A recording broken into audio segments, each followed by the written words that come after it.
नमस्कार, स्वागत है आपका महाराष्ट्र भूमि न्यूज में। मैं साहिल दुबे इस वक्त मौजूद हूँ मीरा भाईंदर में। आज मीरा भाईंदर में योगी आदित्यनाथ उपस्थित होने वाले हैं। ग्राउंड आप देखिए, खचाखच ग्राउंड जो है भरा पड़ा है पब्लिक से। यहाँ तक कि ग्राउंड पूरी तरह फुल हो चुका है। पब्लिक को बैठने के लिए भी जगह जो है वो बची नहीं है। बस थोड़े ही देर में, थोड़े ही क्षण में जो है योगी आदित्यनाथ स्टेज पे होंगे। स्टेज लग चुका है, पूरी तरह तैयारी जो है वो हो चुकी है। सूचना मिल रही है कि बस कुछ ही समय में, कुछ ही क्षण में जो है योगी आदित्यनाथ स्टेज पे होंगे और स्टेज पे संबोधित करेंगे लोगों को। जुड़ते आपको मिलते हैं उनसे। सुनाते आपको योगी आदित्यनाथ ने क्या कहा। भारत माता की, भारत माता की, छत्रपति शिवाजी महाराज की, छत्रपति शिवाजी महाराज की। वंदे वंदे वंदे। मंच पर उपस्थित भारतीय जनता पार्टी के जिला के अध्यक्ष श्री किशोर शर्मा जी, उप महापौर श्री हंसमुख गहलोत जी, महायुति के समन्वयक श्री शैलेश पांडे जी, महिला मोर्चा की अध्यक्ष श्रीमती अनीता पाटिल जी, श्रीमती रूपाली गांगुली जी,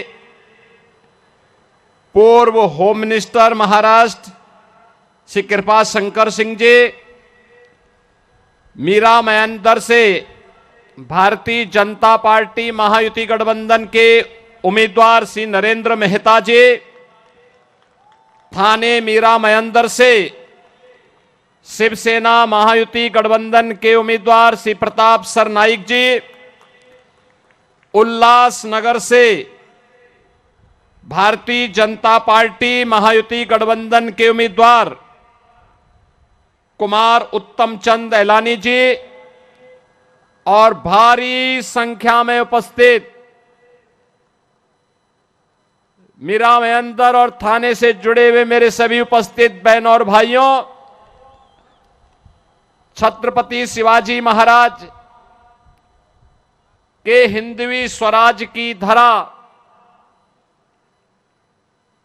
अटक से कटक तक एक राष्ट्र की परिकल्पना देने वाले पेशवा बाजीराव की पावन धरा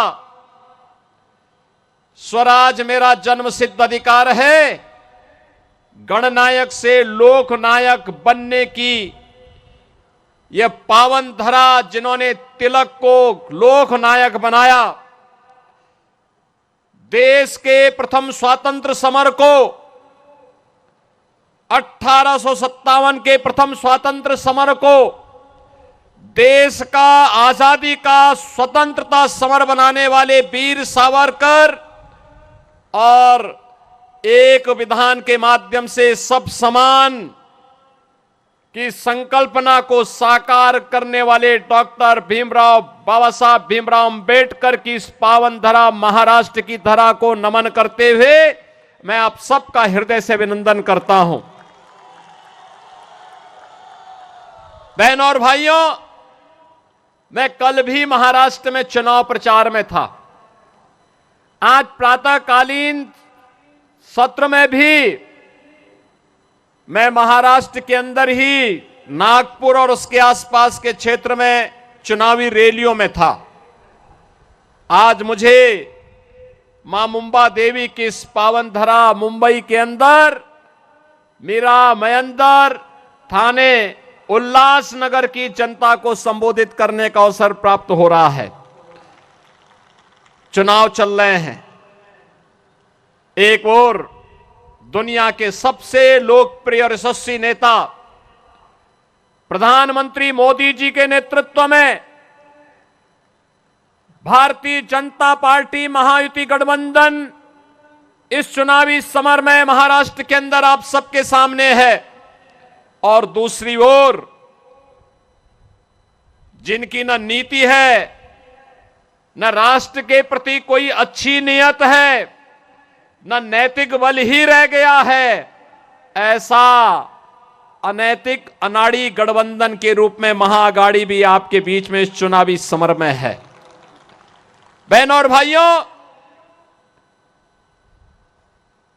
ये चुनाव मात्र चुनाव नहीं है, ये चुनाव हम सबके लिए इस राष्ट्र की अस्मिता और अस्तित्व को वैश्विक मंच पर पुनर्स्थापित करने के प्रधानमंत्री मोदी जी के अभियान के साथ हम सबके सहयोग की सहमति भी है। और इसीलिए मैं महाराष्ट्र की जनता जनार्दन से अपील करने के लिए आया हूं। हमने बदलते हुए भारत को देखा है पिछले 10 वर्ष के अंदर।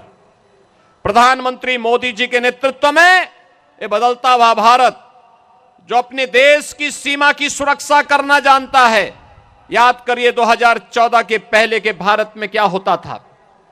2014 के पहले के भारत में पाकिस्तान घुसपैठ करता था, आतंकी वारदात को अंजाम देता था, आवाज उठती थी।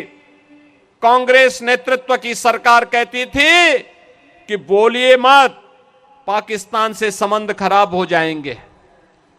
2014 का भारत आज वह किसी को छेड़ता नहीं, कोई छेड़ता है तो छोड़ता भी नहीं। आज तो भारत की सीमा सुरक्षित है, दुश्मन घुसपैठ नहीं कर पाता है, आतंकी वारदात को अंजाम नहीं दे पाता है, बल्कि एक और भारत अपने 80 करोड़ लोगों को फ्री में राशन की सुविधा का लाभ दे रहा है और दूसरी तरफ पाकिस्तान 23 करोड़ की मात्र आबादी वहां वह भी भूखों से मरने के लिए तड़प रही है। बहनों और भाइयों, देश के अंदर आज सुरक्षा का वातावरण है। आतंकवाद की जड़ कश्मीर की धारा 370 समाप्त हुई। कांग्रेस अभी फड़क रही है कि इसको फिर से लागू किया जाए, लेकिन प्रधानमंत्री मोदी जी ने कह दिया है कि कांग्रेस की 4 पुस्त भी कश्मीर में धारा 370 को फिर से लागू नहीं कर सकती। आज देश के अंदर वर्ल्ड क्लास इंफ्रास्ट्रक्चर बन रहा है। Highway, railway, metro, IIT, IIM, AIIMS, 1 district 1 medical college, हर घर नल की योजना जैसी योजनाएं भी लागू हो रही हैं। तो गरीबों के कल्याण के लिए भी अनेक कार्यक्रम देश के अंदर चल रहे हैं, चाहे वह पीएम आवास की योजना हो,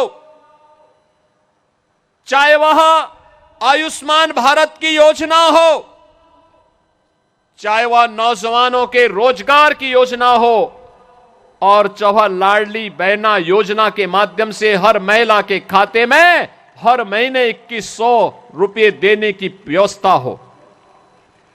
यह कार्य कांग्रेस नेतृत्व की महाअघाड़ी गठबंधन की सरकार भी कर सकती थी, लेकिन उन्होंने तो कोरोना जैसी महामारी के दौरान भी कुछ नहीं किया। हाथ पे हाथ धरे बैठे रहे, खजाने को लूटते रहे, प्रदेश और देश के अंदर अराजकता का माहौल पैदा करते रहे, और उनको कांग्रेस को देश के अंदर सर्वाधिक समय तक शासन करने का अवसर मिला था। विकास, सुरक्षा, समृद्धि, सुशासन इसमें नहीं कर पाए। कम से कम अयोध्या में रामलला का मंदिर ही बना देते हैं, ये तो वह भी नहीं कर पाए। जो कार्य कांग्रेस 65 वर्षों में नहीं कर पाई, भारतीय जनता पार्टी की डबल इंजन की सरकार ने मोदी जी के नेतृत्व में मात्र 2 वर्ष के अंदर उत्तर प्रदेश के अंदर भगवान राम के मंदिर का निर्माण का कार्य कराते हुए भगवान राम को फिर से अयोध्या धाम में विराजमान कर दिया है। बहनों और भाइयों, मैं पूछना चाहता हूं, कांग्रेस को अगर आपकी चिंता होती, आपकी आस्था की चिंता होती, अयोध्या में राम मंदिर का निर्माण ये भी करते।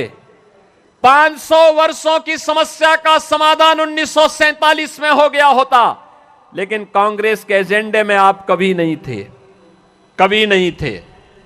कांग्रेस के एजेंडे में गरीब कभी नहीं था, नौजवान कभी नहीं था, महिलाएं कभी नहीं थी। ये तो जाति के नाम पे बांटते हैं, क्षेत्र के नाम पे बांटते हैं, भाषा के नाम पर बांटते हैं, मत और मजहब के आधार पर देश को बांटने वाले लोग हैं। इन्होंने देश को पहले बांटा, फिर समाज को बांटा, फिर आतंकवाद को देश के अंदर कहीं धारा 370 के नाम पर पनपाने का काम किया, कहीं नक्सलवाद को पैदा किया, कहीं पे अराजकता को पैदा किया, और अब फिर वही बांटने की राजनीति। बहनों और भाइयों, मैं बार बार एक बात कहता हूं, इस देश का इतिहास गवाह है, बंटे थे तो कटे थे, बंटे थे तो बटेंगे तो कटेंगे, और एक रहेंगे तो सेफ रहेंगे, एक रहेंगे सेफ रहेंगे। और यही आह्वान करने के लिए आया हूं, बंटना नहीं है, बंटना नहीं है, बटेंगे तो कटेंगे। और इसलिए एक रह करके महायुति गठबंधन के नेतृत्व में भाजपा या शिवसेना या एनसीपी के जो भी उम्मीदवार प्रधानमंत्री मोदी जी के नेतृत्व में महाराष्ट्र के अंदर इस चुनावी समर में हैं, उन्हें विजयी बना करके भेजना है। और महायुति की भाजपा नेतृत्व और शिवसेना एनसीपी की सरकार महाराष्ट्र के अंदर फिर से बना के लेके आना है। सहमत हैं?